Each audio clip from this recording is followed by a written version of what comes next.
This week on Fade to Obsidian, we will be discussing chapters 34 through 44 of Red Rising. We recommend that you have also read to this point in the book to avoid spoilers. Please be aware that this episode contains discussions about violence and death as well as strong language. Listener discretion is advised.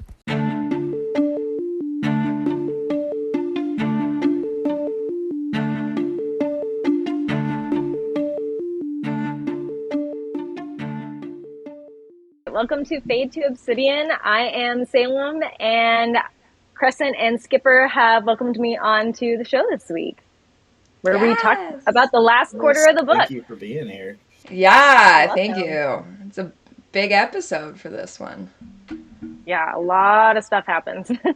So much. Yeah, this is basically a solid half of the book happens in this quarter of the book. Yeah, it's so fast-paced. Everything just happens all at once. Yes. Yeah, it's all leading up to this moment. Kick us off. Do you want to explain who you are? Why are you Salem? What are you drinking? And also the Howler's Den. Explain us that. Oh, okay. So lots of stuff. So I'm Salem. I created the Howler's Den. It is a Discord for all these howlers to come and hang out. And it started out as something from Instagram. I had a lot of people that I talked to about Red Rising, and I wanted a place for us to all converge and talk about it together because I felt like everybody needed a space. There's a lot of places where it's required for you to pay to get in, and I wanted a free place for people to come hang out and talk about Red Rising. And I did not expect it to turn into what it is. It's turned into this really cool place where everybody's made friends, and we've created this podcast. We've even, Pinecone's even done a D&D, a couple one-shots. He's trying to come up with a world for Red Rising, and how that works in with all of the other D&D worlds and roles. And there's so many cool things in there. Like, it's grown so much in comparison to what it just started out as, so. Yeah. What do we start at? Like 25, 30 people or something? And we're at, what, 150 now? 170? Yeah, I think we're closer to 180 now. Yeah. I get looked at a bit. There's a lot of people in here now. And a lot of it's just word of mouth. There's a lot of people that have coworkers that they've gotten to read Red Rising, and they bring them in and say, hey, this is kind of a cool place. And I feel like some of those people have become like bigger members within the den than the people that originally invited them. So, yeah, that's just great. Yeah, some of you have brought on your much cooler coworkers. Yeah, thank you for them. And spouses. Yeah. We have a few spouses that have joined since as well. And yes. Twins. We get some of the twins. Yep. Cousins. Yeah, we're getting everybody. I love it. It's so cool how big the universe is, like how big the Red Rising universe is and all the people that it's brought together. So yeah, for sure. Well, thank you for doing that. Like, huge kudos for you for taking that under and everything you've done with that. Yeah, let's cheers to Salem. Yeah. Cheers. Sancha. Oh, I spilled it. I haven't even drank anything yet. Well, then what are you drinking? That's perfectly way into that. Perfect. I am drinking a local, it's a mead from Artavium, and it is strawberry peanut butter, so it tastes like a peanut butter and jelly sandwich. And that's the proper combination of jam and peanut butter for a PB&J as well. Yes, strawberry. And raspberry, but sure. Wasn't in season. They didn't have it. You're not going to bring up like Saskatoon berries there, just to throw in for. I actually am not a huge fan. I don't know if I've really ever had them. Probably. No. I'll throw them at the train when you come by. Perfect. I think my train ride does actually include a meal that is worked around Saskatoon berries, so I will eat it. Oh, perfect. Yeah. Well, just before we jump in, just because I can hear what's happening next to me is just so people hear, because I think it's probably going to come through, is I am in the middle of an ice storm. So if you hear random, there's a giant window next to me. I can see it's picking up on the mic. That's what that is. It's just some mood music that Mother Nature is bringing into us tonight. Quite literal white noise. Yes. Yes. Yeah. But yeah, let's... Well, before we jump in, what was your spot in Red Rising that made you continue reading? So mine was really late. It was actually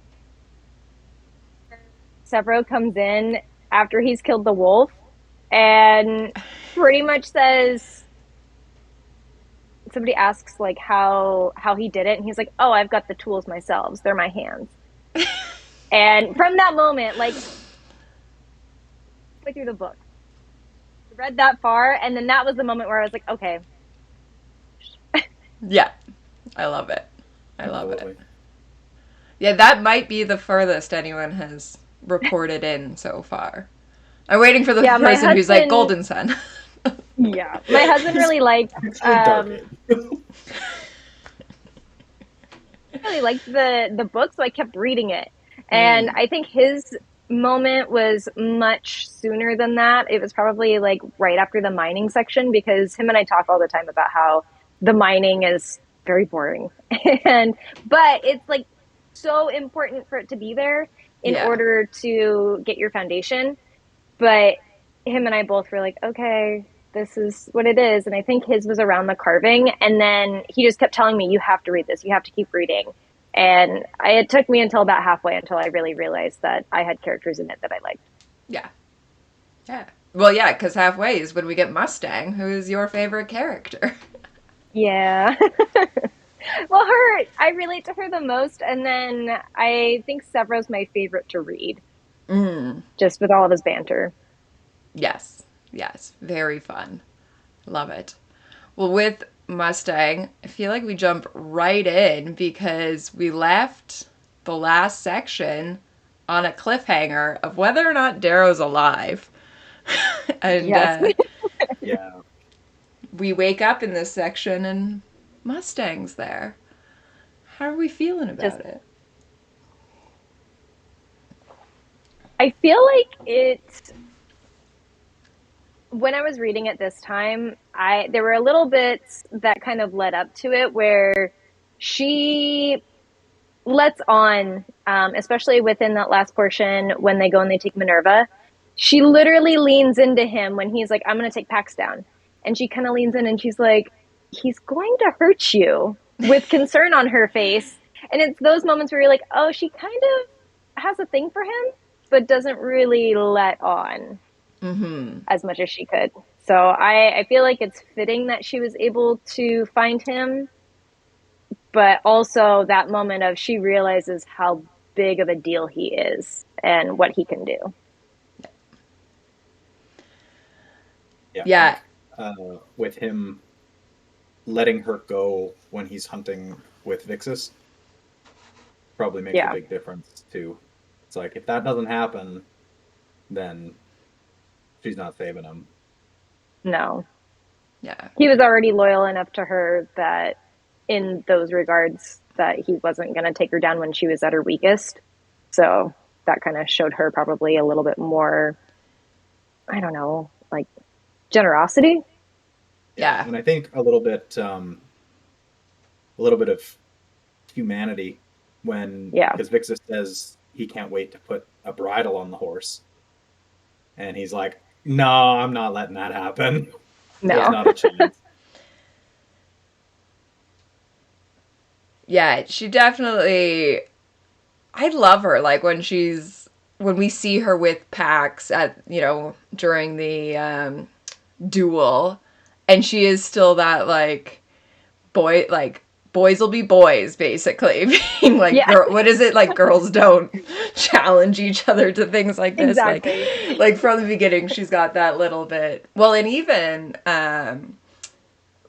throughout, even I think all of her, she basically has multiple entrances, I think, to the book that you get to see glimpses of her here and there. And it's always done in this way of clearly there is more there and she will be back for whatever reason. So I just love that it's so fitting of him saving her so that she can save him. Right. And then back to him saving her while they're in the cave. They kind of I feel like that was kind of interesting. I feel like that was interesting in the fact that she saved Darrow, and then in return, he had that I can't let her die mentality of, this woman saved me. I see a lot of her in the concepts that Io also had, and I can't let that die. I can't let that go. Yeah. Even if she's just one person. Yeah, for sure. Yeah. Well, and it's funny, this reread, I had totally forgotten the cave stuff. Like, I don't know, it was so rereading it this time round, it was brand new to me. And there was moments where I was like, how are they going to get out of this? Like, and I just loved rereading their love forming that we see. And like his almost inner struggle and guilt of like, can I love or, even feel any type of emotion towards another woman after Io. Like, you really see that everything he does is like, but she's not Io. Like, I'm trying to push her away and be like, but she's not Io. He's very actively trying not to love her. Yeah. I also feel like a question I want to pose is, does Darrow have a type? Because he goes and he talks about, like, he has that moment at the beginning when he's dying that he's grieving Io, and then it's like he finally has that moment to kind of get over grieving her, that then he starts to look at Mustang and he's like, oh, she also has a lot of these qualities. Like, does he just have a type? Probably, yeah. Strong-willed. Yeah. Independent. Yeah. Mm-hmm. Yeah. Smarter than he is. Yep. Willing to take care of him. Yes. Yeah. Willing to put up with and, cater him through some of those things. Yeah, for sure. Yeah, willing to put up with his stupid ass decisions. Yeah. Yes. And she even eggs them on, though. Like, that's the thing. Yeah, later true. on. Yeah, like, I just love her. Yeah, definitely. Like, they're just the relationship and her, like, the whole time I just see her being like, oh, sweetie, like, pat you on the head. You'll get it sooner or later. It's okay. You're going to make it through. You go do the thing that you think you should do. Have fun with that. Yeah. You might get hurt, but I'll be here. Mm-hmm. Yeah. Yeah, for sure. I was going to bring up some survey results here. This is, because we did ask and we, again, tried to get people to focus on just Red Rising, and some seeped through if they we know at this point they're surviving at least into Golden Sun, but if they survive past that and are together in Golden Sun, spoiled just a little bit. I will say overall, the mean question I asked was you had to choose between is he better suited for Mustang and Io, and 87.5% said Mustang for Darrow. Yeah, I could see it. So that's 28 responses. 2 said Io, and 2 said neither. So two people out there don't want Darrow with either. We know who it is. So at that point, is it Darrow's too good for Mustang, or Mustang's too good for Darrow? Right. If you were one of those people, please comment or get a hold of us, because we have follow-up questions. I need to know. Follow-up questions. But what do we have here? I mean, so it's an overwhelming, everybody likes Mustang and Darrow in comparison to EO was almost, it wasn't quite 50-50, but it was a debate. But I like Darrow is now older, wiser, more cynical, and definitely buffer and brawnier. Mustang is more his equal, actually maybe his superior. They're a more even match and challenge for each other, which I like that one. I love the intellectual banter that goes on, flirty, sexy, but also genuine. They both feel safe together, like they need each other to survive, which, I mean, they do need each other to survive in this part. Literally. I'm just seeing. Here's one, though. So it's been a while, but I remember being wary of Mustang. She always seemed smart, but had this white privileged girl thing. Did they even kiss at the end of book 1? If not, good. So there's someone who... Yes, they absolutely did.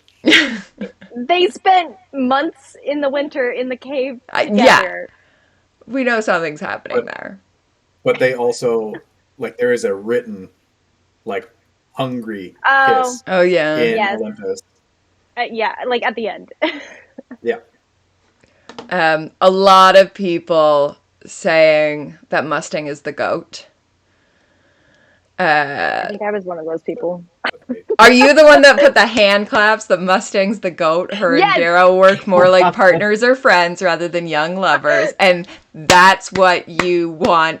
Sorry, that's what you need in a healthy relationship. That was me. Yes, that was me. Yeah.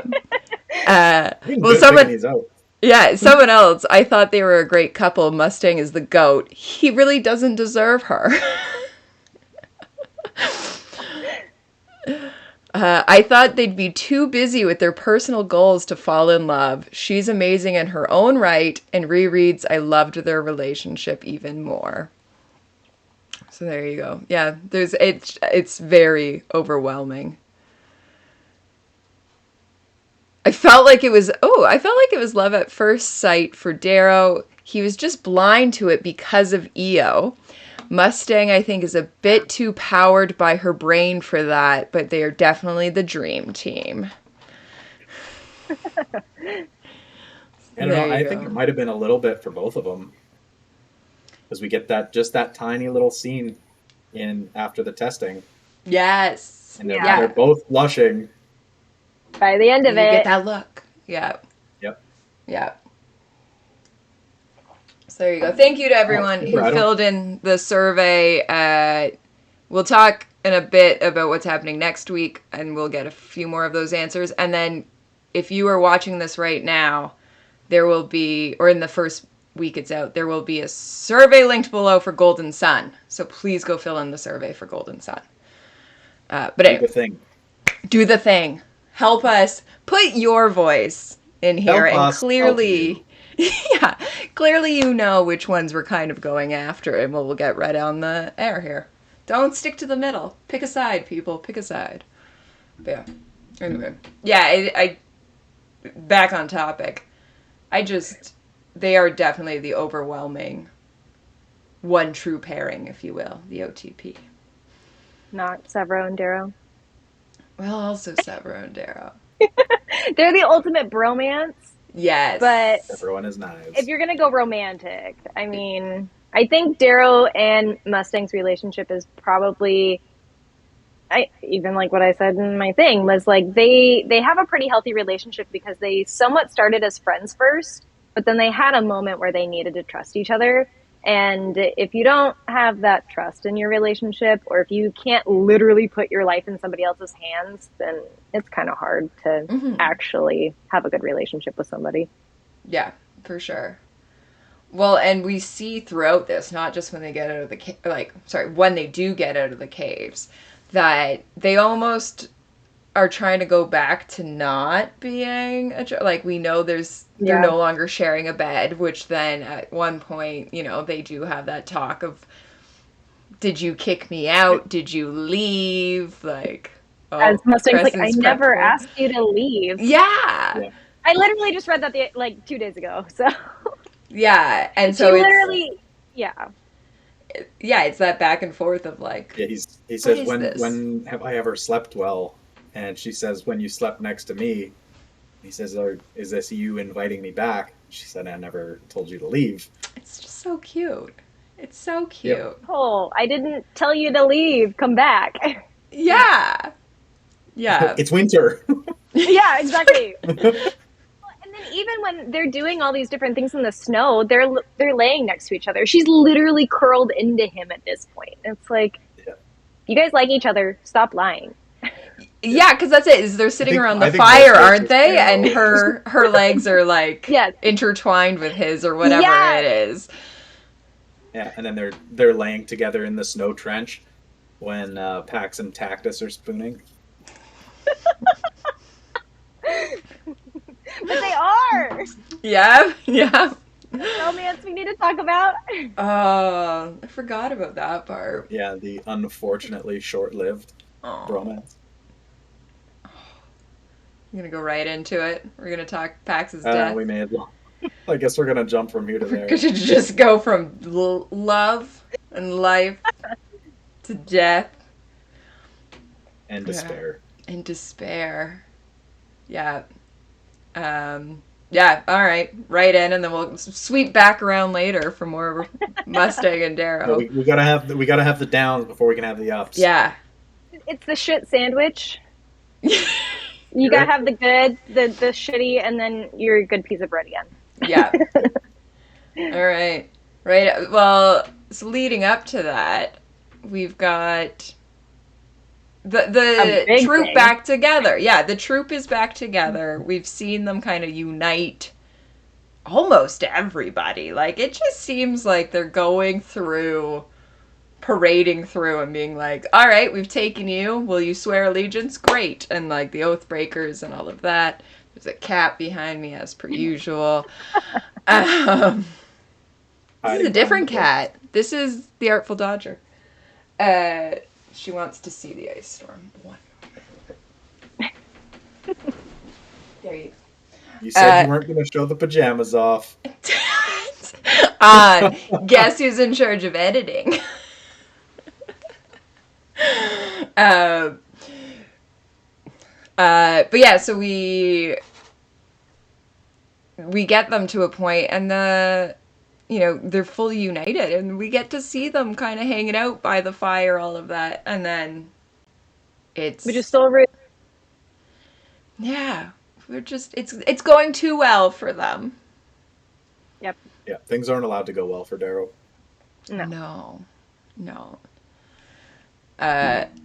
So if you can remember back, and like, again, for me, I had forgotten this part, so it's fresh in my mind what kind of went down. But did you know it was the jackal when we knew it was before we knew? The very first time I read it, no. I did not pick up on it. But rereading this time, it was interesting to see the little details. So one of the very first things that Darrow points out is that the ring on his hand doesn't fit. Right. And he claims, and that's what I think I like about Pierce's writing, is that he leads you on with just enough information and kind of makes some deductive understandings, but then later on he just throws it all out the window and realizes, oh no, just kidding, that's why. Yeah. Whereas he claimed that it was they looked starved, and which doesn't quite make sense for being abandoned, quote unquote, for 3 weeks. You wouldn't necessarily look that starved. Yeah. And the fact that the ring does not fit on, oh god, I can't remember what name he used. He used a false name. This is a Crescent department. I know, Crescent. Our dictionary. Yeah, working on it. Lucian. Lucian. Lucy. Okay, yeah. Lucian. Lucian or Lucian? I think One of those. Lucian. Lucian. Okay. Well, so he's going by this name Lucian, and the fact that he shouldn't be starved for that long. You also notice when Lilith at the beginning, when she first comes to give Cassius the holocube, he comments on how they haven't seen bread in a long time. Probably just the fact that they're very lean. They've probably been eating mostly protein, and the fact that he kind of throws that in there, and then at the very end you realize, no, not that hand. That hand does not fit that ring. Yeah. So all those little details kind of lining up really made it more exciting to read it the second time, as you're like, oh my god, these are the puzzle pieces that were literally laid here for me, and now I can actually see them coming to fruition. Yeah. For sure. Crescent, do you remember your recall of that? I didn't pick up that he was a jackal until the rug pull right at the end of the chapter where it's like, oh, there's one. I could definitely tell there was something hinky about him, but didn't see that one coming. No, and I mean, again, so when I was rereading, like last month, and it was my 4th or 5th reread, I had totally forgotten that part, that even I was sitting there being like, who is this guy? Like, who is it? Like, I continued to be like, completely blinded. I don't get it. Like, why? And I don't think I understood they were pretending to be drunk until I think I figured out when Mustang comes in and is like, what are you doing? And like, it's like, okay, now something's suspicious that like Mustangs there being like, what the hell is happening? Like, yeah, I was blindsided. And then you get the knife into the hand sticking to the like, oh, that's a visceral reaction. And Darrow even says he's so strong that he jams the knife into his hand 4 inches into the table. So first off, how big is this knife? Second and how big's the table? Yeah. Big enough to carve a sling blade into. If they're all kind of the same. Yeah. Yeah. Ooh. Yeah, that's a lot. Yeah. But then at the same time, he still makes Pax hold it there in case it comes out again. Like, he still is like, I still don't trust you. Never be too cautious. Right. No. Yeah, so he makes Pax sit there holding it in. Which then leads to the inevitable. And then, Pax being a squeamish baby. Yeah. Well, that, and then even the fact that I guess the point I'm trying to make. So the point that even when Darrow starts talking to the jackal, after that, just the fact that he's able to completely wash his face of all pain and emotion is just ridiculous. Yeah. Just super unnerving. Yeah. To kind of show you, like, this guy's crazy. He's got something emotional and mental going on in his brain, so. Yeah. Mostly a lack thereof. Yes, the lack of emotion for sure. Yeah. Darrow says he reacts like an animal, but his recovery is very human. Yeah. Ooh. Yeah. Yeah. Yeah. And then I guess for that, like, so then Darrow hands him a knife and says, cut yourself out. If you're a jackal, you can cut yourself away. And he does it and throws us all off. My only thought is, why was he then given the ion blade? Like, to then cauterize whatever else was happening. Like, if you wanted him to suffer.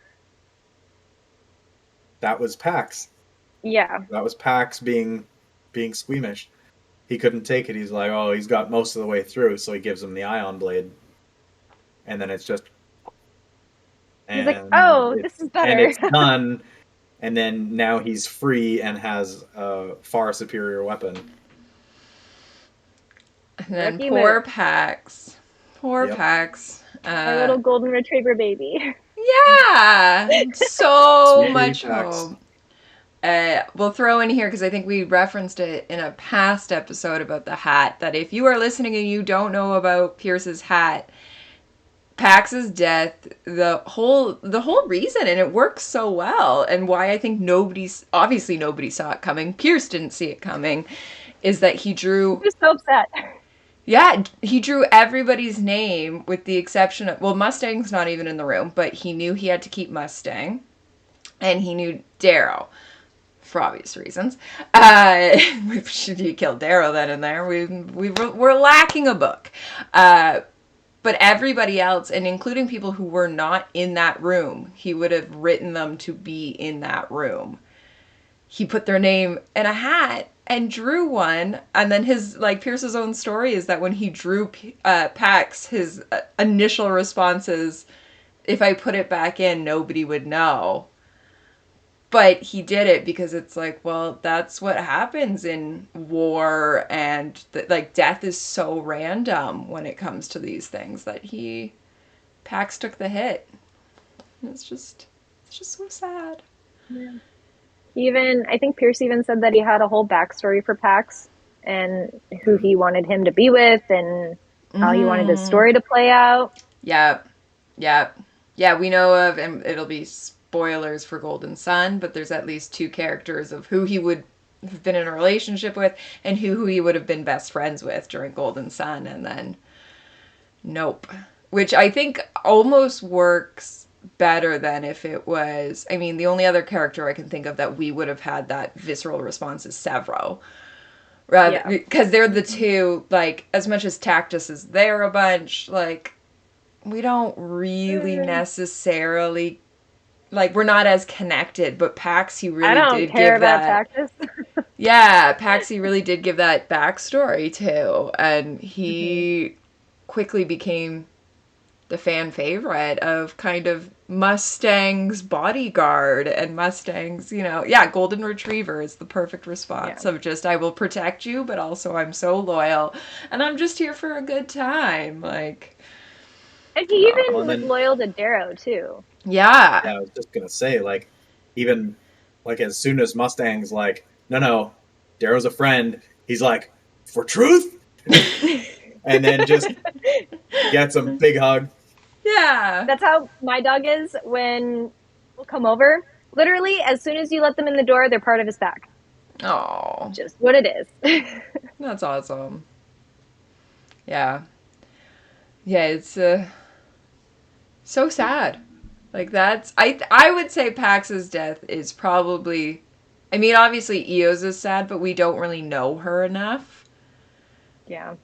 And then you've got Julian again. It's like, oh, okay. Leah's is, it's this girl in the background. Pax is kind of the big one of the series that you're truly connected. I've just learned to ignore his bottle licks. I knew it was coming. She's missing them. I just get too into myself. We already know this. That when we record, I'm staring at myself and nobody else. It's actually a budgie in disguise. But yeah, so Pax's death hits us, I feel like, the hardest up until this point. Yeah. There may be more later. There's definitely, spoil just a little bit, there's a few more deaths that happen in this series. A few? I feel like I originally went into this telling myself I was going to count how many deaths, and then I got to the story, and I didn't do it. I wonder if anyone's done, I know people used to do it for Harry Potter, and especially the Deathly Hallows, where you put a sticky note wherever there's a death. If you have done that for Red Rising, especially the current middle three, like Morning Star, Iron Gold, and Dark Age, please send us a picture. We want to see what that looks like.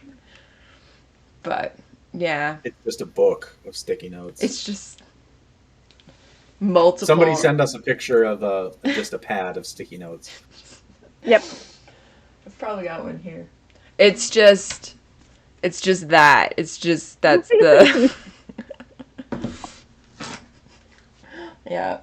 Skipper, I don't know if we talked about what you and I are drinking tonight. We didn't, because we aligned tonight. You explain. It was your choice. Yeah. So we decided to drink Lafroig tonight because it's got a bit of an iodine flavor, and there's definitely some medicine going around and necessary. So Skipper's drinking Lafroig quarter cask. Yeah. And I've got an independent bottling of Lafroig 17 year. Because he's fancy as fuck. Yes. Because Mustang's involved tonight. Yes. And she's the coat. Yeah. Yeah. So right after Pax's death, we get Apollo coming to rescue the jackal.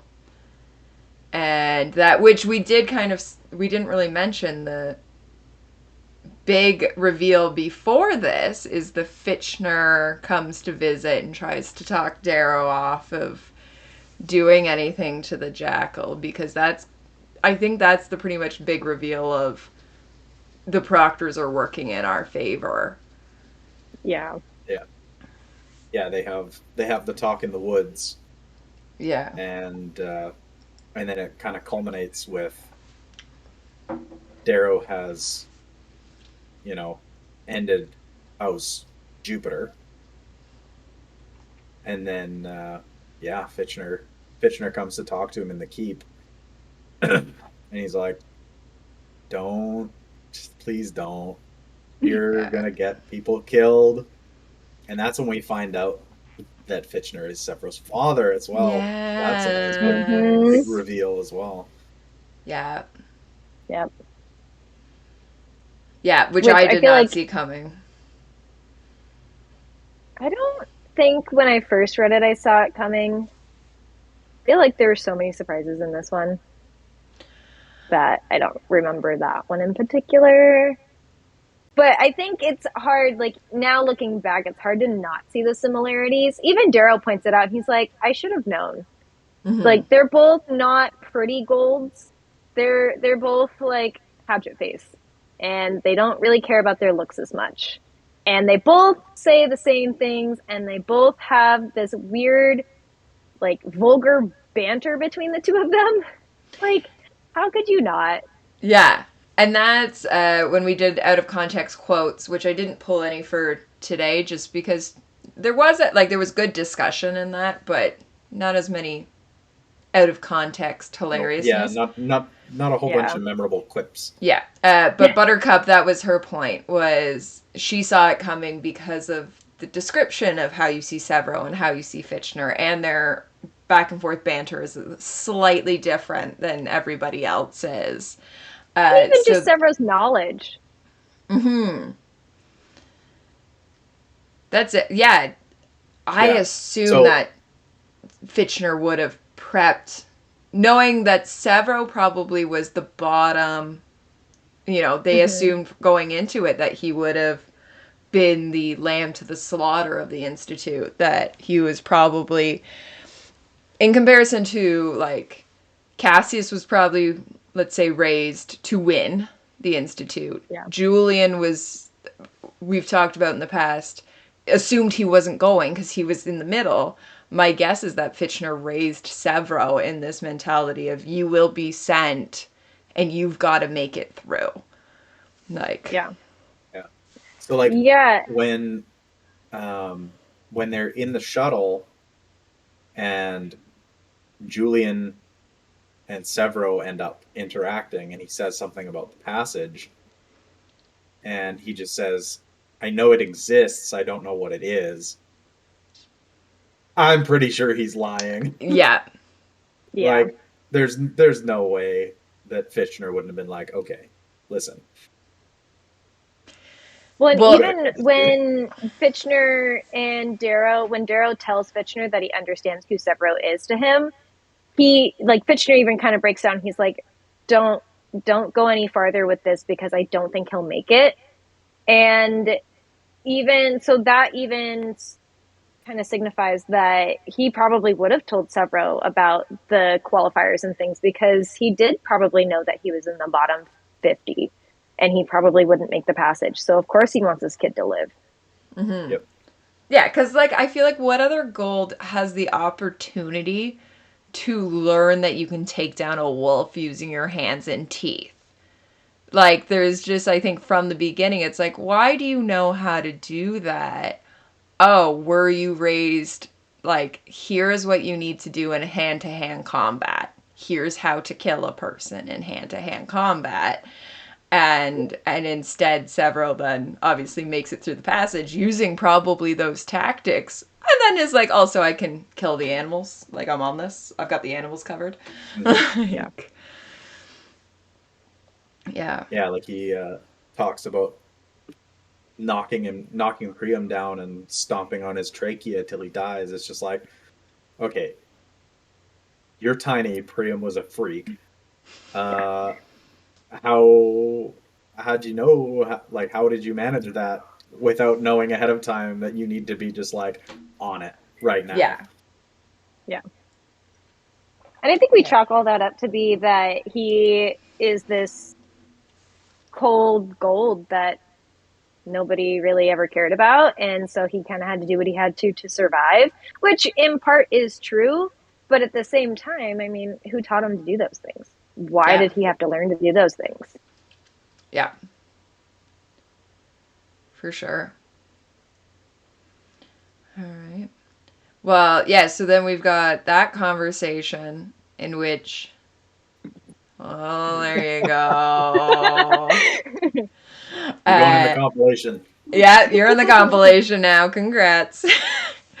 But yeah, so we've got that conversation, and then Fitchner getting locked in a closet or wherever he is. just push him aside. He's literally in a cell. Yeah. Darrow tells Mustang that, oh yeah, he left out the window.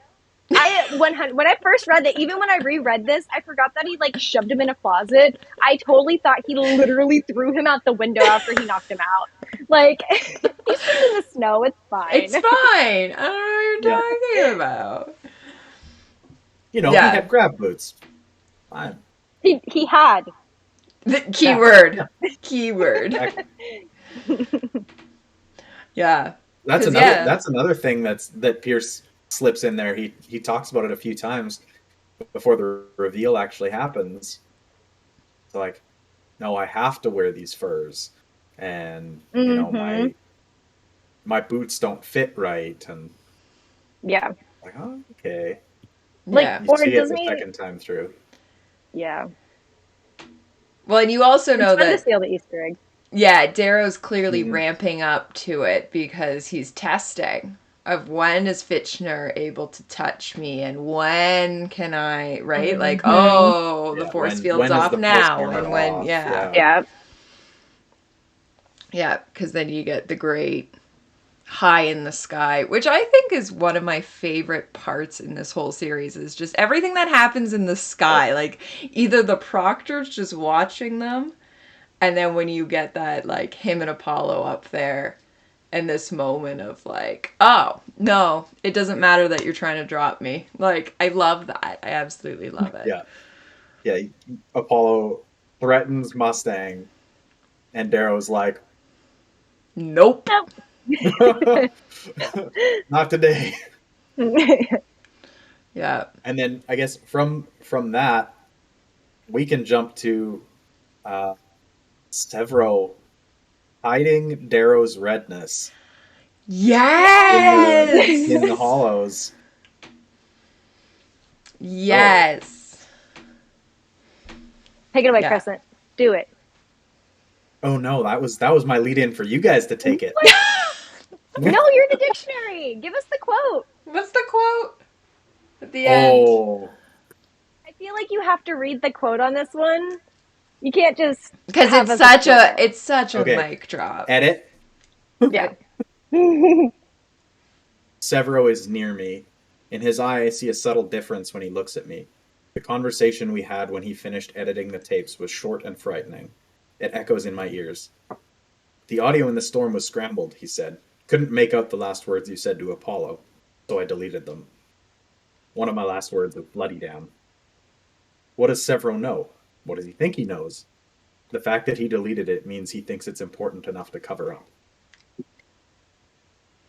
So good. Yeah. Yeah. Which I think is the true... Like, we know Severo at this point is so loyal. Like, I love when they're going through and it's that they burn into everything, and it's like, Severo will find me, is Darrow's thing. And then we see in that part of, like, Severo will go, like, he'll go to the bitter end for Darrow. Which I love. I think that's like very high up in my list of moments from this book is the lighting of the scythe on the hillside, and yeah, Severo will find me. And I think I'm pretty sure it's while Darrow is climbing up to Castle Mars that they light the scythe. Yes. Yeah, I think Mustang lights it, or is it Severo? No, Mustang, like it's lit Mustang. as a plan, because then it says Severo will find me. Yeah, they need to need to get the Howlers back to him. Gotcha. Yep. And that's when he goes into the war room and he carves the sling blade into all the different, into the table and the chairs and stuff. And on all the doors, every single door. Yeah. Yeah, he's just in there for hours. Yeah, and then he carves, I think he carves a skull into Cassius's chair and leaves a knife in it. Yeah. And it's even like at the very end, that's calling his shot. Yeah, and even at the very end, when he does come and finally talk to Cassius, Cassius is sitting in that chair. Yep. That he points out. Yeah. Yeah, I just love all of that portion of it Severo will find me, and the lead up to Castle Mars, where they're just also destitute of, like, okay, this is what it is, almost, like. Yeah, they've just been under siege for months. Yeah. My question is, and I think I'm going to ask this as a question of the day, so we do questions of the day for every chunk of reading that we do. And in this one, as we're wrapping it up, I want to ask, what time do you think, or what moment do you think Severo finally completely trusted Darrow? Like, he all of a sudden, he's lone wolf for a long time, but then is there a defining moment where Severo's just like, oh no, I'm going to trust Reaper. That's just what it is. I'm not going to trust anybody else.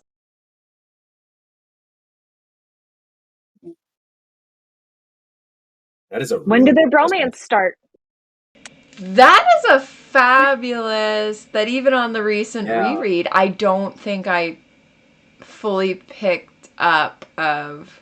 Oh, I didn't either. Yeah, I think it's very tough to kind of pick one specific point. But there's a point where Darrow says, I don't know what I did to deserve his loyalty. Yeah.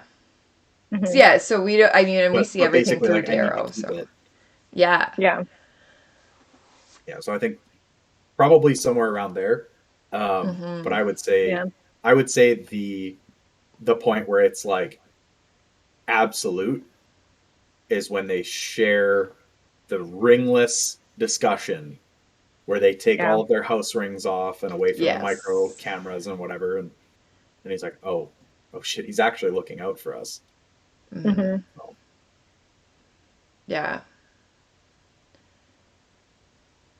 Yeah, that's a great question, because I think, well, and especially because we see everything through Darrow's perspective, and I don't think Darrow actually picks up on a lot of things sometimes, like, which makes it a great read, because then we don't get to see what's happening. But, like, I'm sure there is stuff there of whatever Darrow is doing, and my guess is based on Severo's upbringing and, you know, being the lone wolf. It's like, well, this is the guy who's nice to me. He's the one who clearly doesn't care where you're from, who you are. You're, you know, picking up all of the different dregs and everything. That, to me, like, my guess is that Sever would pick up on that and be like, this is who I'll go with. Like, yeah. Well, and I also feel like he's definitely not going to follow Cassius, because Cassius doesn't take him seriously. So in that entire house, it might also be not necessarily that Darrow shows him so much respect. It could also be that he shows a lot of the low dregs the respect too, because those are all the people that he's kind of put into his own little group of howlers. And he sees the respect that Darrow gives them as just people in general. He's going to use them for their talents, whereas Cassius would just throw them by the wayside. Yeah, for sure. Yeah. Love that. You and your damn insightful questions. I know, I should have read ahead of what your questions are going to be. Guessed what you're coming at us. Yeah. We didn't do our research. Oh. I never do my research. Research is your job, Crescent. You just gotta pants it. It's fine. Wait, who does? I don't do research. You just know he things. Has it all up here. My brain is just there. Yeah. I was just going to bring up, which we kind of touched on with Apollo's death, is the storming of Olympus, which is one of my, I think that's really what cinched me of this is how amazing this series is, of like, we're going to take it to that literal next level. And you get to see how the Proctors live and, you know, them just rampaging through of like, and as far as we know, in the whole 500 and whatever years of the Institute, it's never happened that the students were like, screw you. Like, we're taking this for ourselves. Yeah, they say it a couple times, like, this has never been done before. It'll never happen again. It's not the way the game is meant to be played. Yeah. But they like ingenuity. Yeah, that's it. Like... So it's like they're gonna allow it this time because they love that shit, but never again. No. My thought this time reading it through, which I don't think I ever thought of it that way before, is it reminded me of how a lot of people view reality TV. So is this like the reality TV for like the Proctors and then some of these higher golds or these peerless scars? Like, are they watching this? Because they talk about how they have like a half-day delay for them to edit and then finally send the images out. Like, is this just reality TV? And then all of a sudden the people have in their screens have broke the fourth wall and they're just literally coming through the screen to like come after these people. Like, I love that it is. It's total Big Brother. Like, you're watching this, like, Survivor. It's like a combination of Big Brother, Survivor, Amazing Race. Like, we're just combining all the major ones into one. And then you get the, like, almost as if, well, I mean, wasn't technically reality TV, but was shown at as it was The Hills. As I always remember, the last episode of The Hills is when they drive onto the set and are really doing this, like, you thought this wasn't scripted, like, that you thought that, but, like, yeah, and you totally get this moment of, like, no, we're revolting against your attempt to script our reality. Like, I love that.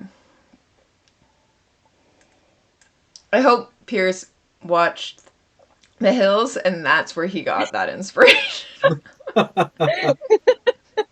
Pierce, we have a question for you. We have a question. Do you watch The Hills? Is this your guilty pleasure? He has spoken out Further widely. Question, do you watch this podcast? Let us know, Pierce, and also check your P.O. box.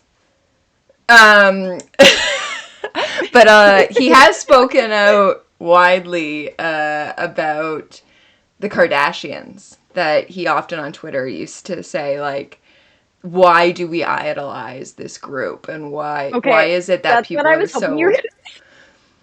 Yeah, like, Pierce is very against the Kardashians and what hold they have on our modern day society. And so, like, that's a really good comparison to, like, what's scripted, what's not. Are we seeing different things? And what happens if one of the Kardashians was to overthrow the whole... I mean, it would be completely different. I think it just wouldn't air. Maybe not. Yeah. Well, in the use of Instagram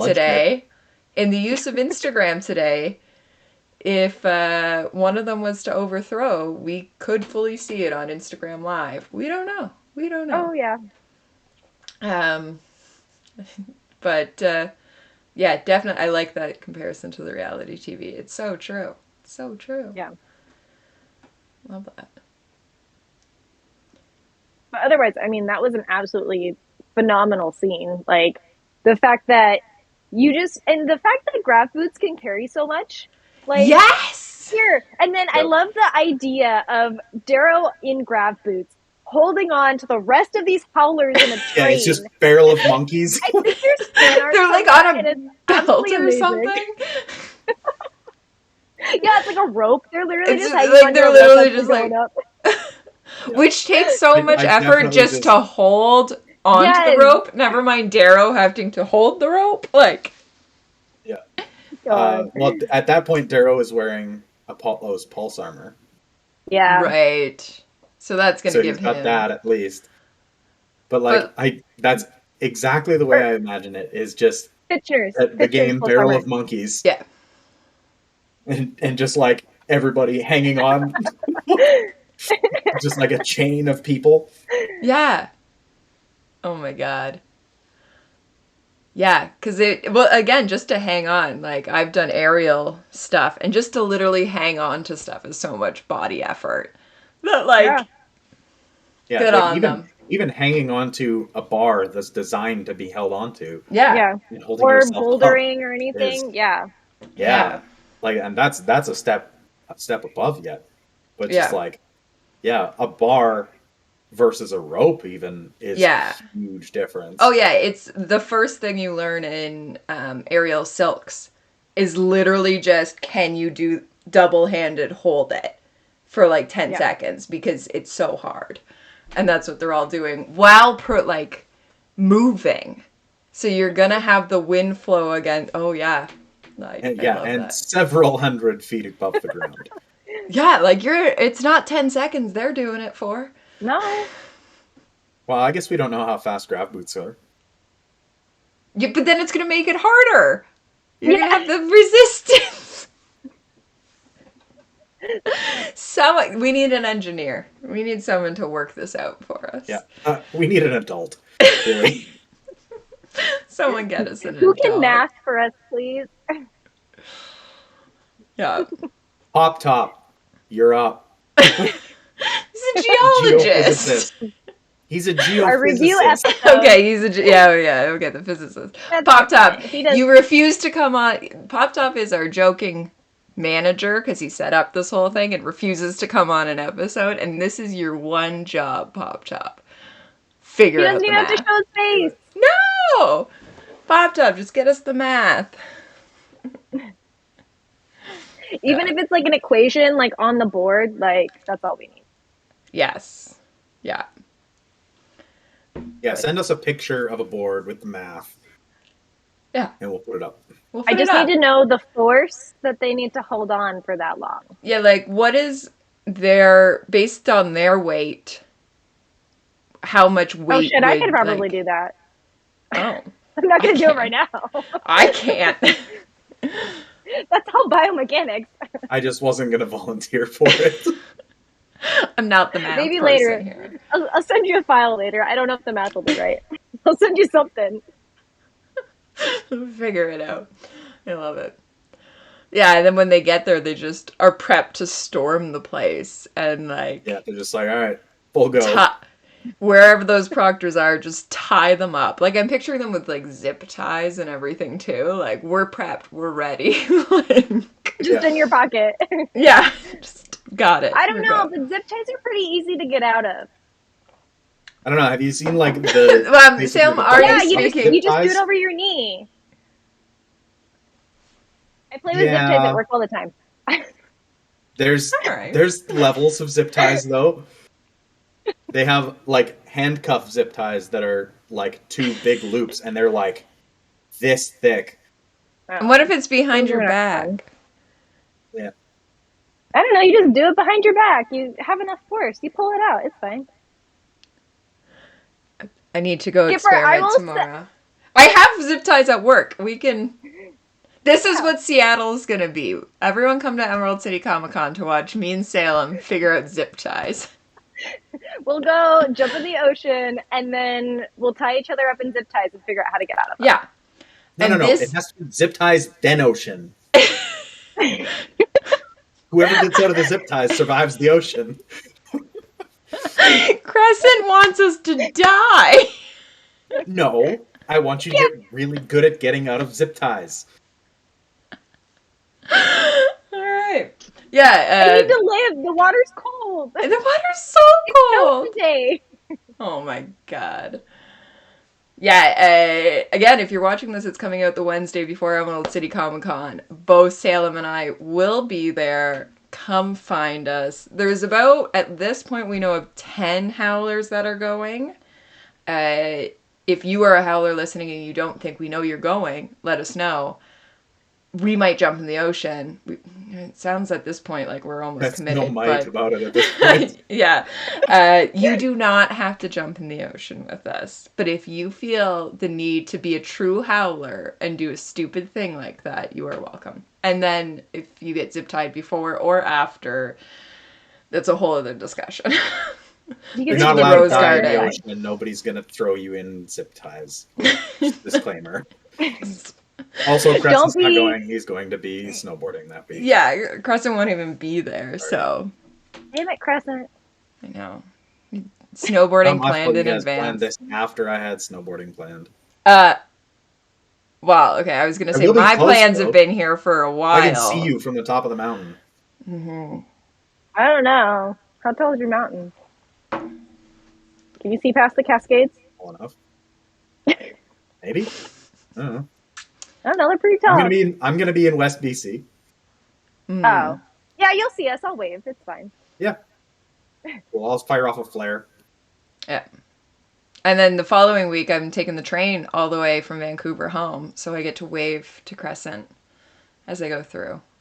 She gets to wave at the frigid train platform. Yes. Before I wake up. Yes. We did try and figure out whether or not the train actually stopped long enough for me to, like, hand him a bottle of scotch or something. And apparently not. So, unless you work for Via Rail and you can set that up for us, also thank you. Yeah, Via Rail in Saskatoon. Let me off the train for 10 minutes. No den howlers but me. You can put it out the window. It's fine. They'll come grab it. Yeah. Put something up. I said I just needed to get onto the platform, drop it, and then he can come pick it up. Yeah. We'll work this out. Let me know if you succeed, and I'll head down. Listen, the howlers can do anything. They can... We've already seen that they can somehow get to Olympus, barrel monkey together. I can get you a bottle of scotch. Or bourbon, I guess, is probably what I'm bringing up from the U.S. But we'll make it work. I still like bourbon. Yeah. I'm a scotch guy, but I still love bourbon. Yeah. I haven't had that much bourbon. Maybe whiskey lover. So. Back completely on topic. What else do we have to chat about on this? What other parts of this one that we want to... Oh, we didn't... I mean, I don't know if you want to talk about it, but we didn't talk about... I mix their names up. Tactus's punishment. Oh, yes. Tactus being whipped. Mm-hmm. Yes. Yeah. And how that very much so changes Darrow's leadership style, I think. Yep. Yeah, that he takes a lot from when he lets Cassius kill Titus. Yeah. Mm-hmm. And he's like, "No, I fucked that one up. Like, I'm gonna fix it this go round." Yeah. And it no more absolutely quietuses. Yeah. It's definitely a shift. He changes the paradigm, if you will. Yeah. Yeah, that's Yeah, a and huge... I feel like that's a very interesting way to go about leadership, and I feel like that's a good means to get your people to rally together. Like, even just the fact that, like, hey, I will take on your burdens. Like, your burdens that you carry and your actions that you do not only impact you, but they impact me as a leader, because that means I failed you. And then it also impacts everybody else, because does that mean everybody else is thinking the same? Or we are in this together. You going and doing these things reflects on everybody else. Yeah. That that's right around one of my best friend's favorite quotes, and it's "You don't follow me because I'm the strongest. Pax is. You don't follow me because I'm the smartest. Mustang is. You follow me because you don't know where you're going. I do." Mm-hmm. It's like, oh, that's good. Yeah. The character development, it's so Yeah. good. The character development. Yeah. Yeah, I love that. To see, like, bringing it back around to Mustang, like, it's interesting to see how much of an impact she had on Darrow's development as a leader. To get him to that point, Mustang was able to kind of show him. They literally are sitting there, I think it was in the cave, and they're talking where he's like, what did I do wrong? And she's like, well, you didn't really. And that's where the quote, I can't remember it completely, but it's the one about, you're the wolf that howls and bites. I'm the Mustang that nuzzles. And he kind of finally realizes that, autonomy. People want to make their own choices. And she's just like, yeah, they kind of do. And you didn't do that. Yeah. And he really kind of learns from that, which is a really cool character development trait that I don't think we always see in a lot of characters. Yeah. And I can't remember if it's last section. I think it is last section.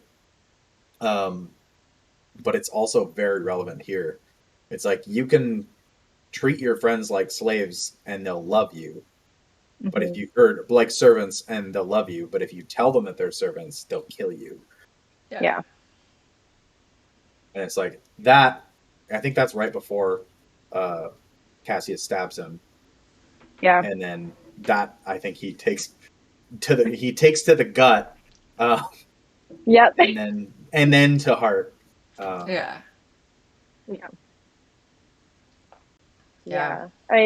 And even, like, because I'm in a leadership position at my job, and I feel like a lot of that is very relatable.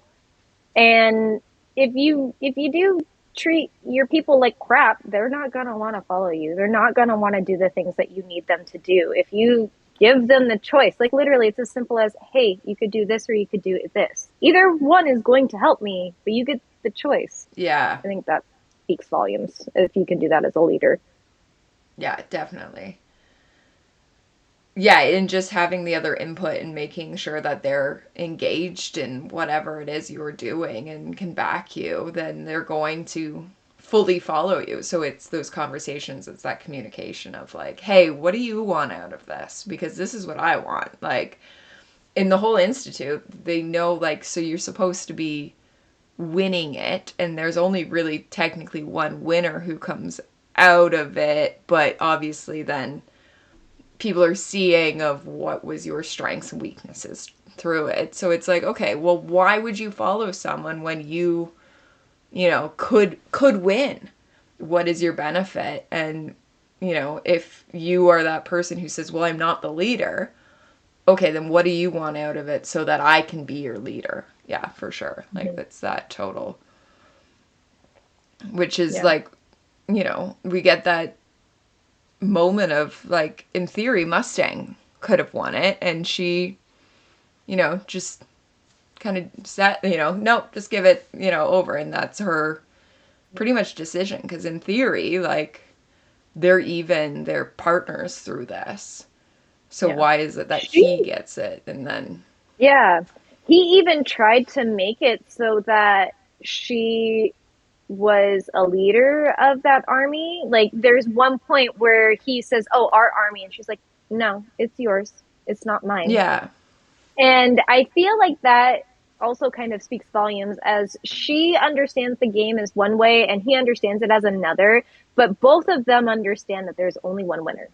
And for her to be like, "Okay, you are fit for this. I can help guide you and lead you, and also do some of these other aspects and be one of your lieutenants.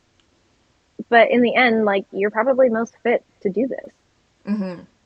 Yeah, for sure. Yeah. I think part of it too is, like, I don't think she wants the glory or whatever of winning. It's like, there's a little bit of her that wants that. Well, she definitely. likes to know 100%. She's the best. She likes to know. Okay, but without her, Darrow wouldn't have won. So obviously, ergo, she's the best. But part of her is like, you need to be the person, right? Like, I think part of her is maybe wanting the Augustus reign to end, not necessarily end, but maybe get a little bit less powerful. Yeah, I guess that's a spoiler we didn't talk about. That I was about to say. Yeah, that was the one thing is we haven't discussed who Mustang is. We didn't actually say who she is and what her connections to the Jackal are. Yes. Did you see that coming? Me? I think throughout the book, no, but like at that moment when she walks in on Darrow and Lucian, I had a thought where I'm like, him. Like, and then there's also those other moments when they're talking about him prior to actually seeing him. She gets angry. Like, he literally talks about how she goes quiet and she does not go quiet. And she just becomes angry and all the smiles go away. And he's just like, that's weird. Okay. Yeah. And then brushes it's when they're talking about the cannibalism in House Apollo when like, the mine I saw collapses. this coming. Yeah. And it's like she gets mad or she goes quiet. And it's like, I don't think I saw it then, but I definitely when she walks into the room and then like immediately kind of leaves, and I think she says something about like, why are you talking to him or something like that. Like that was that I was like, she recognizes who this person is, and then you reveal it's the Jackal, so it's like, okay, we don't fully know on who she is, but we assume she has had the upbringing, maybe not quite of Cassius, but somewhere up there, that she would know who people are. So there's that connection. And then it's when the proctors started being like, why do you trust her? Why? Like, do you not know? And Fitchner even leans in of like, what are you doing? That's where I was like, she's clearly someone of a family of power. So I don't think I ever fully guessed twins, but definitely family connection in one way or another. Which, just I mean, to throw it out there. She is, like, so the spoiler is that Mustang is the Jackal's twin. Yes. And she is Nero's daughter. Which also makes Darrow so angry. Like, the fact that, and I get that, in the Institute you can't necessarily trust anybody, but the fact that he's able to just flip on a coin, that he's able to just say, nope, she means nothing to me. Attack her. Yeah. So I don't but know if it's she means nothing to me. I think he's pretty conflicted about it, but it's like it has to happen. Yeah, because Like the only way I win is if I attack her. I But he think doesn't want to do it. I think he's starting to go through those like almost those like levels of grief again, where he's going through I can't remember all the steps, but he goes through some of those like first steps where he's like, oh my God, I can't believe I got close to her. I can't believe I did all these things. yes, The denial portion. And so he's like, okay, how do I get rid of it? Okay, well, I can't trust her now. yeah, Which I think I was making notes and it literally said rude. I was like, Mustang to retrieve the jackal, and then he finds out her relation to the jackal, and he's like, "Oh, I fucked up." And then immediately he turns on her, and my comment was rude. I love that. Yeah, how rude. Not wrong. Yeah, Not wrong. yeah. Which then in the end, like, and I think you do as the reader have a feeling of like, where is this? Like, is she going to bring back the jackal? And then her response is like, she comes back and she's like, yeah, like, what'd you think I was gonna do? Like, seriously, bud? Like, come on, you should trust me more than this. What have we been building for the past few months? Like, Yeah, like, which I also feel like there's. I feel like with Mustang, she wants to be so removed from her family that she just can't, she doesn't want to be associated with him. And I feel like that's part of the reason why she just never said anything. She just doesn't want to be associated to her brother. And it's also one of those things where and I mean, maybe that's just underlying, maybe that's me being a woman realizing that like, you don't necessarily want to be connected to these things and you want to be able to do it on your own. Mm-hmm. And I feel like she wants to show that she can do this on her own. Yeah. Yeah, for sure. Well, and you gotta also be mad if you're Mustang that your dad has paid off people for your brother and not you. That was one thing where I'm like sitting there as soon, like during this reread, and I remember reading that and I had totally forgotten that he had tried to pay people to get his son to win. It's like, what about your daughter? Like, yeah, really? You can't. She's clearly the more socially inept. Like, she's the brighter one. Adept. Sorry. To be clear. I'm working my way through. Adept. Yeah, like, she's definitely the more... Like, but the thing definitely the more emotionally intelligent one. Yes, but the thing is, with their growing up of being split, like, it chances that Nero does not know what she is capable of. But at the same time, he doesn't even know her. Or he just doesn't care. Yeah. Yeah. Like, that would be a very Nero thing. It's like, whatever. I don't have enough family, whatever. Yeah. Yeah. Well, and like it's so frustrating. Like, just you have like this parent only has 2 children, and you're gonna go for the one that is crazy. Like, you're gonna go after the guy that's crazy and make sure that he wins. This guy that literally sawed off his own arm. But then you're not going to go after people. Yeah. He cannibalized other people. You're not going to sit there and say, oh, this is the right one. This is the one who should win.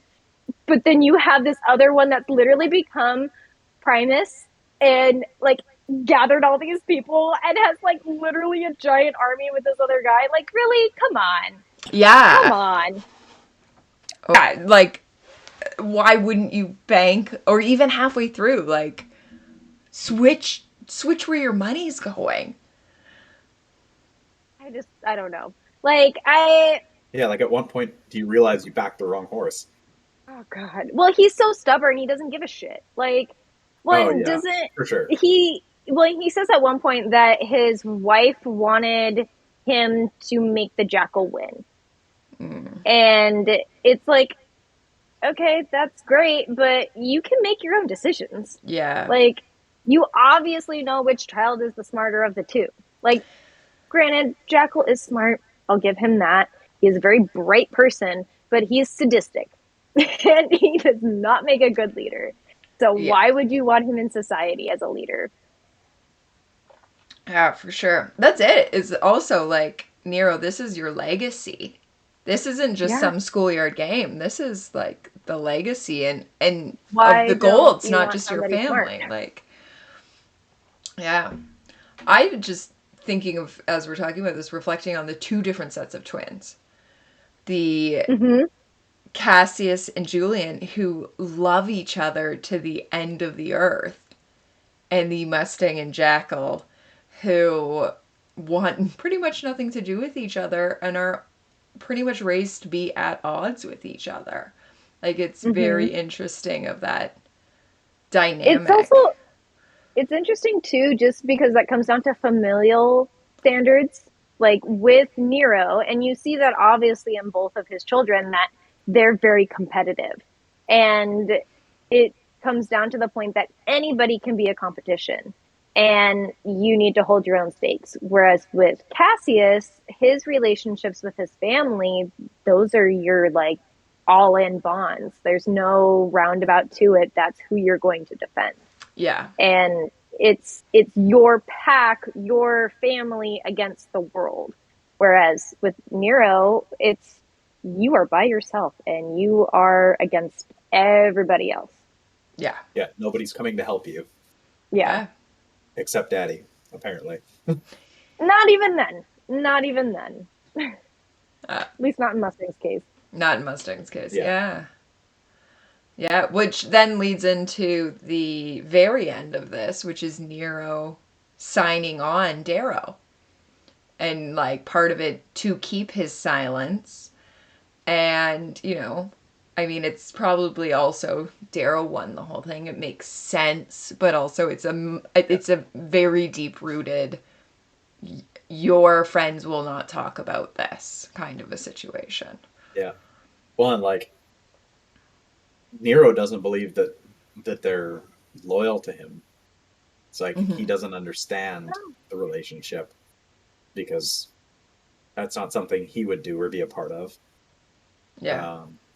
I also feel like that one, I was kind of thinking about that when I was reading it this time, and it's interesting to also see that as an adult.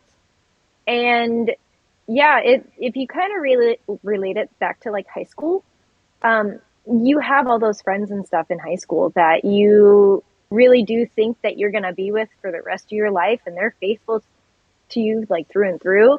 But then, you know, you get older and you find different things, and it's almost like Nero's being that adult that's saying, hey, just so you know, these people aren't going to be around forever. Yeah. But on the other hand, Darrow's made these connections with these people, and who's to say that they're not? Yeah, for sure. I also, reading that passage, like that whole scene made me so angry this time. Just in the fact that it's like, literally, you didn't even listen to anybody else. You didn't ask for anybody else's things. Like, yeah. You just go with the first guy. Which, I mean, is the most powerful because we know the Bologna is not going to come out. But at the same time, like, yeah, like, bud. Who knows who else is out there? Which I'm not going to continue that because then it's spoilers for Golden Sun. And we have actually managed to avoid all spoilers this time. Good job, team. Very good. There were a few things that I wanted to talk about, but that was know. Listen, I feel like you of all people will come back every book. We'll just keep bringing you back, and we can talk. You're not allowed to not. Okay. every time there's a Darrow and Mustang episode, it's like, all right, we're getting Salem. Which do they last into? You can't say. But yeah. They have some sort of relationship, whether it's good or bad. Who knows? Maybe one's dead. Maybe they are. Maybe they're not. We're gonna plan like they are. We're gonna see. It's very traumatic. So yeah, shit. Everybody just pour one out for Lightbringer. Nobody's surviving Lightbringer. 5 months, yo. It's 5 months still? It seems a lot sooner than that. Mm-hmm. God. But yes. 5 months and 3 days as of today that we're recording, anyway. Wow. Right? You're more on top of it than I am. Normally, I'd be the one who would be. February 22nd, and it's releasing July 25th. I would not have done the math that quick. It's also February. I think. Oh, I don't know. I'm sure. I'll go with it. And we're all going to Tulsa, right? We're manifesting that we're all going to Tulsa. We're not going to Tulsa. We're going to Indiana. Thanks, Dram. Yeah. I'll bring some whiskey. Yeah. Yeah, everybody join the Howler's Den so you can become close enough that we all go to Indiana. By the time where this is done, it's going to be like 1,000 of us take over Dram's property. God. Yeah. It's going to be Burning Man. Her chickens are going to have a hell of a time. And the ducks will be bigger at that point. Guys, come out for the dogs, the chickens, won't be and the Canada ducks. geese. A giant game of capture the flag. Should we kidnap a Canada goose and bring it down? As the person who will be driving there, and instead of the person who will probably be flying, you're going to drive down? Probably. It's like 26 hours for you. All right. It's like 10 He's gonna make a road trip out of it. Howlers on the way. Which Howlers? Who? Why don't you just That's the only one. And then we'll drive down together and it'll be Howler road trip. Or that's so backwards. You've done dumber things. Come on. Not even oceans to jump in Saskatchewan. No. We're in a bus. So well, that's the plan for Tulsa. I have promised Lit Escalates that I will rent a bus and I'll put whatever the route is and everybody just come to the route somewhere between Ontario and Oklahoma and we'll figure it out as we go. I feel like announce what the dates are so that I can ask for time off. I know. Yeah, I know. The absolute dagger is it's supposed to be end of July-ish, and I already have a week booked for camping. Though if it's at the end of that week, I'm done camping on the Wednesday, so... Yeah, I need it for either the last week of July or the second week of August, because I have to be at my store the first week of August. So... Pierce, if you're listening, organize around us. Yeah, thank you very much. Nobody else matters. And also, that's fine. If you can release the Canadian tour dates at the same time in the United States, that'd be great, because that usually screws me over if I end up using, going to the US instead of the Canadian ones, and I work for the company that usually does the Canadian ones. So, let's all just figure that out together. Thank you, both Pierce and the company I work for. Also, if you could do Western Canada, that'd be great. So he did. Anywhere in Western Canada. I remember last time, I remembered Calgary. Turns out he went to Burnaby as well. So, you got... Well, that's way farther. Okay, well, listen, he did 2 in Western Canada. Canada being huge. I live so close to Toronto, the rest of you don't matter. I'm just kidding, but not. But kidding, but not. This is when the falling out happens. There will be no past recordings into Golden Sun because I have pulled the Toronto card. Fade ends at Red Rising. Because I pulled the Toronto card. We've got darts out here. Apparently we have them too, but I don't know. I don't understand that word. I don't know if Salem's watched this week's episode of Fade, so... No, that was last week's episode of Fade. No, that was last week. I watched that. Oh, yeah, it was. Sorry. Yeah. Yeah. I keep getting mixed up. Everything's on a week delay, and... which is a good point to bring up that, so moving next week, we will no longer be in line with the den. What we are going to do is next week, which we're going to film after this, which will be Great. Yep. Salem, you're welcome to stay to film with us, or you can jump off. We are going to Sure, film. I'll join. Yeah, we'll do a recap extended of kind of episode. Red Rising, where we're at, where we're going, filler, a few things. I'll probably throw in some out of context in there, the rest of the survey, so that what will then happen is if you are in the Howler's Den, you are then going to be reading, I think it's 1 to 13 is the first section of Golden Sun, whatever that first section is. I don't even remember. Oh, Whatever. Let me look here. Read along plan. Golden Sun, week 1, yes, 1 to 13. So we're going to do 1 to 13. You will read it in the Howler's Den. We will then do our out of context recording. So you guys have already read it. You've done Salem's questions. You're prepped. You're ready to go. We'll do an out of context recording. And then we will record our episode so that it will release the following week. So we will of your week of questions will be the start of our week recording and gathering all of your input. Yes. So we will appear to be 1 week behind the Howler's Den, but it is so that we can get more input, because what we're finding right now is we're doing some of the out of context and a few people could jump in, but some people hadn't done the reread yet. We were finding a lot afterwards there was so much there was so much good content coming out of the Howler's Den after we had recorded that we want that to be included in all of this. And even today people were messaging of, when do you do out of context? And it's like, okay, well, we're going to rejig it so that it really works for the Howler's Den people. And everyone else who is watching and not in the Howler's Den, we highly suggest you join. I understand Discord can be confusing. You message me and I'll get you through Discord. Yeah. But do I need to do like a video on like how to navigate through the Discord? I feel like there's a lot. It has gotten to be a ton. Yeah, well, and it just keeps expanding as we need it to. That's the best part, I think, of it, is like we just see like, okay, this is a topic that people are really talking about. Let's, expand on that, or let's do whatever, which I love. Get people in Sneaky Legion. And I think, Sneaky Legion. Sneaky Legion.